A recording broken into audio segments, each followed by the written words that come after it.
Welcome back to Talk Africa. Now, over the past decade, 6 of the world's fastest growing economies have been in Africa. In 8 of the past 10 years, Africa has grown faster than East Asia. So what has been the outlook in 2014? Well, joining us to share some insights on Africa's economic growth and its possible transformative potential is Mr. Konstantin Makarov. He is the Managing Director at StratLink Global here in Nairobi. Also joining us, Mr. Kwame Owino, the Chief Executive at the Institute of Economic Affairs, also here in Nairobi. Gentlemen, welcome to the program. Kwame, I'll start off with you. 4.7% in 2013, 5.2% in 2014. What's been the economic outlook, though, for Africa in 2014? Well, Beatrice, I never talk about Africa as if it's a single, because I think even right now we can tell, just going towards Nigeria and even within our neighborhood, I think the growth experience is different. Some countries are doing very, very well, others not. And so some, as we said, I think it's got a regional character, but on the whole, the momentum for growth seems to be maintaining. Perhaps not so for Kenya in my view, but it seems to be maintaining for a large number. I mean, most of the countries that have been doing well. We're talking about Ethiopia and a few others. But on the whole, yes, some African countries are doing well, others not so well. Which ones are doing well, and what's driving the growth there? Well, let's talk about Ethiopia to start with. I think north of 6%, that's very, very good. Very, very good growth. Of course, it's from a low base. In our neighborhood, Tanzania, Uganda, Rwanda as well, well ahead of 5% growth GDP over the last 3 or 4 years. So that in itself is a good thing. I think in the west of Africa, Nigeria had maintained, of course not getting to very high levels, but on the whole it had maintained. But we know that with the commodity prices and specifically oil, I think the government is looking at a different growth picture. In Kenya as well, we obviously have also, in the last, I think, 12 months, revised growth picture downwards twice. Right. So growth is taking place, but I think the acceleration that was to take us beyond middle range growth towards 10%, I think it's clear now that it's going to take much, much more than business as usual to get it forward. All right. In terms of strategy, though, Konstantin, in terms of strategy, what are some of the internal and external factors, though, that have contributed to either the lack of growth or the strong growth on the continent in 2014? I think one of the most important things is diversification of the economy. So if we look at East versus West Africa, and I don't like to say versus, but I think economically you have to look at it that way. What's happening now with oil prices being quite down is East Africa is looking a lot more attractive from an investor point of view, where the economies are diversified. If you look at Kenya, for example, you have financial services, you have ICT, you have horticulture. So there is plenty to choose from in terms of investing, what to invest in. I think what we would be very keen on and we would be looking at is more government policy to ensure that the momentum for growth continues on through 2015. We've been fairly happy with what we saw in 2014 in East Africa, and we're hoping for the best. I would say cautiously optimistic for East Africa.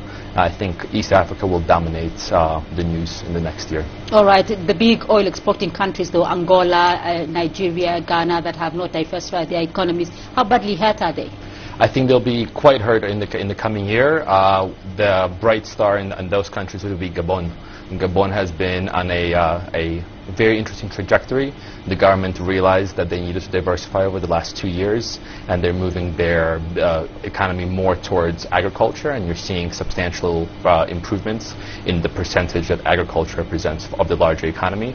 I think you can't go away from export of oil and oil exploration in West Africa, but it is interesting to see, and it's a positive indication that the government is getting smarter and more responsible with what they're doing with their economies. All right. Kwame, though, you're talking about Africa being, I mean, it's a whole region with some countries posting strong growth, others not posting strong growth, but which sectors, though, across the board are likely to post strong growth in coming years?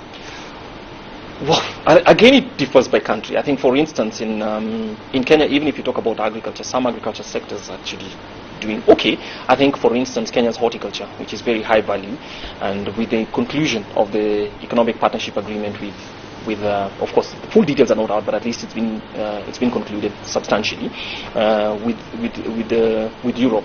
It's clear that exports will continue to grow. Tea has moderated quite a bit. I think we need to look at what the weather will be like over the next 12 months to know what the output will be. But in terms of production, that is here.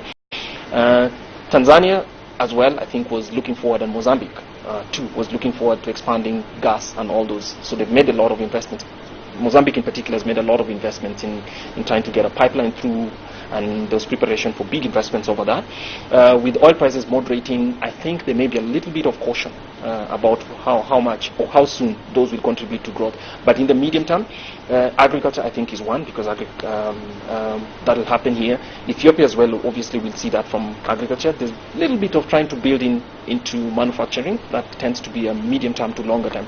But I think the major push for the time being will be agriculture, both for domestic consumption with the possibility of exports into Europe and other parts of the world. There's a lot of optimism, though, coming from both you gentlemen about the continent's economic prospects in 2015 and, also looking at 2014, though. But the continent has faced some challenges, though. What are the key challenges, though, that the continent has faced in 2014 that has led to sort of like a regression of that growth in some countries? Sure. I would say that what was interesting to see is the Ebola outbreak. Nobody wants to talk about it now. I think it's kind of in the back pages right now, but it is important to see what happens and what the perception outside of Africa was in terms of how the continent dealt with the problem overall. If you look at East Africa, and even though we did not have cases of Ebola in East Africa, if you look at, say, Kenya Airways, the national carrier, their profits have been hurt tremendously by the outbreak of Ebola in West Africa.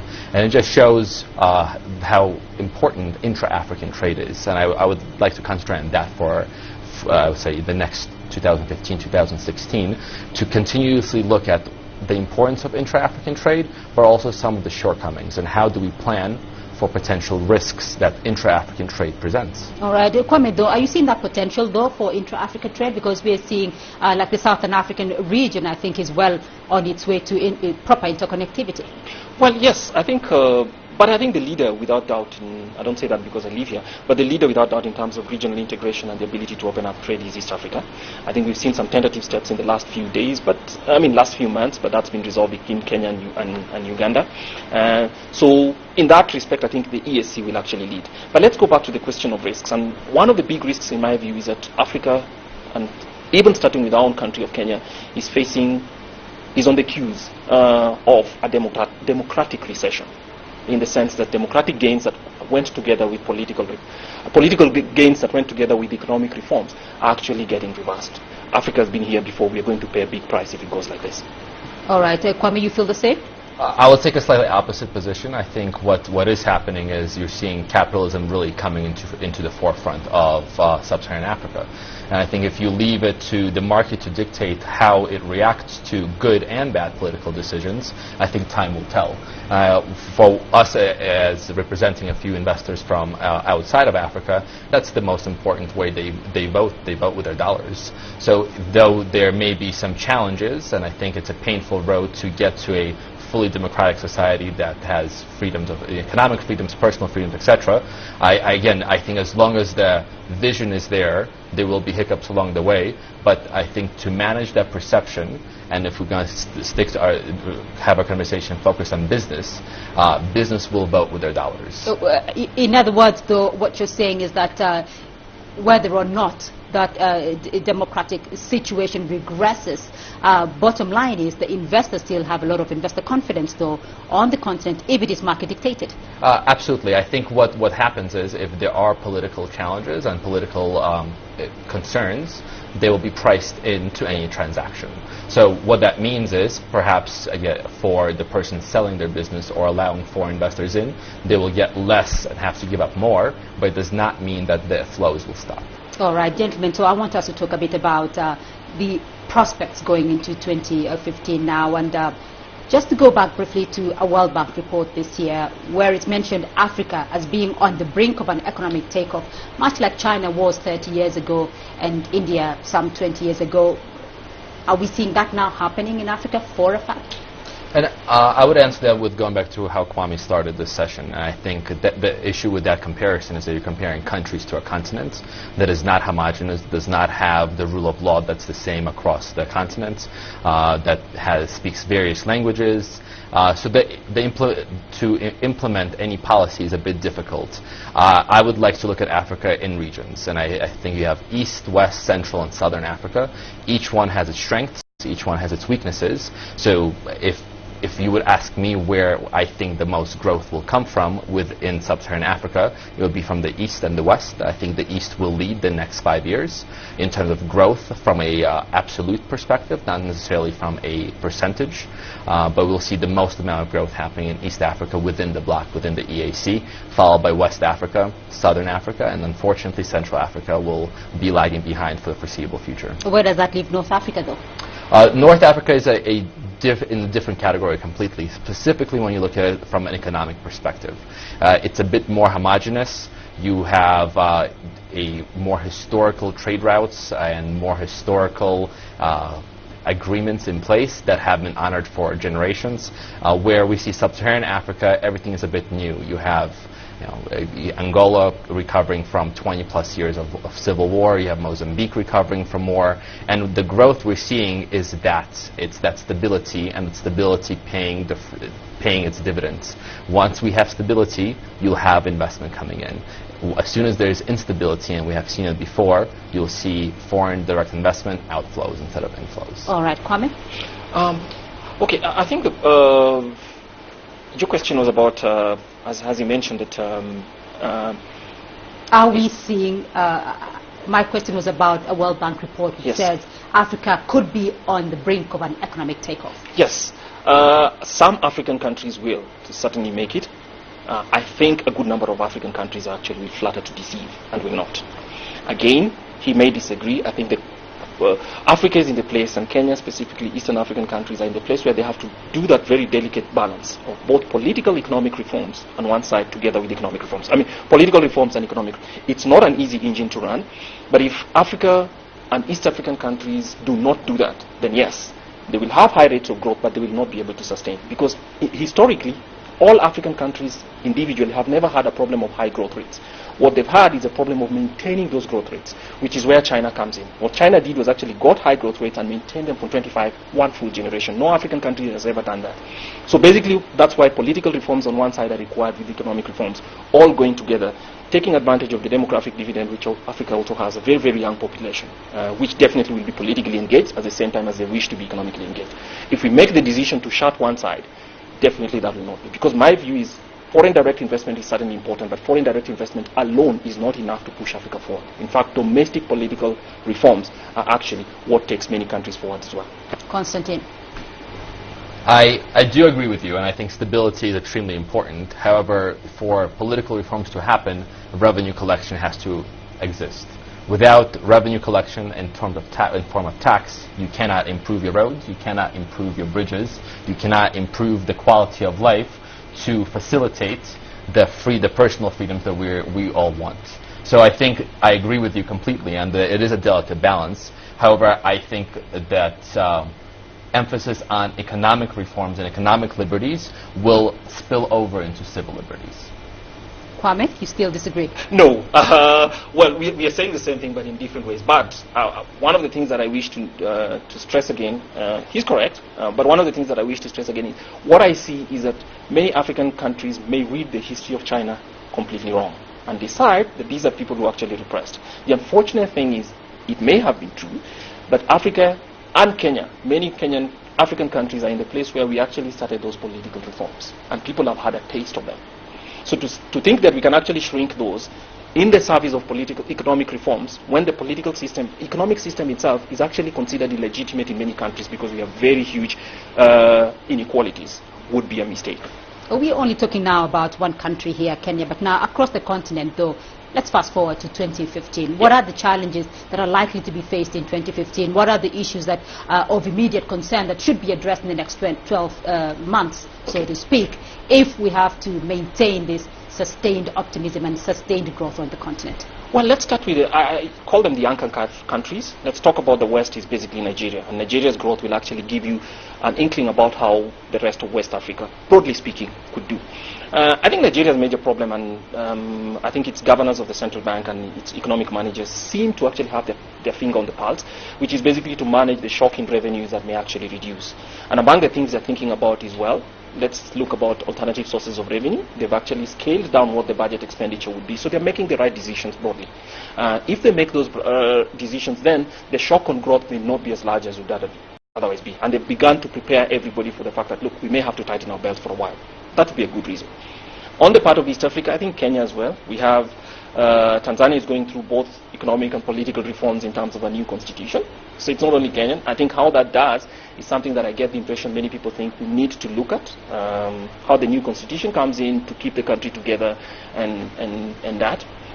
Going down to South Africa, I think it's a more of a mixed picture. I think South Africa is in a place where they actually need to engage new gears, systematic reforms, basically, which will be politically painful without doubt. If that happens, 2015 and the medium term will look much, much better. So basically, the picture I'm painting for you is big decisions will have to be made. I think the momentum is there, but it will be momentum that gives you 4-5% of growth. That will not be enough for Kenya, South Africa, and certainly not for Nigeria. All right. Constantine, your projections? We project overall, and I will give you a number, I think that's what you're asking. If we're projecting between 5 and 5.5% growth for Sub-Saharan Africa as a whole, that's based on our models, and it's a fairly wide range to look at. And I think that's very much achievable. I think 2015 will be a year of challenges for most of the countries. You have a very strong dollar, which translates to a potential inflation issues. You have what we call the year of the elections. You have at least 4 or 5 different major elections happening on the continent, to include one of the darlings in Ethiopia, and the other darling, which is Tanzania. And we'll see what happens there. And for us, I think security and stability will be the focal area that we will look at.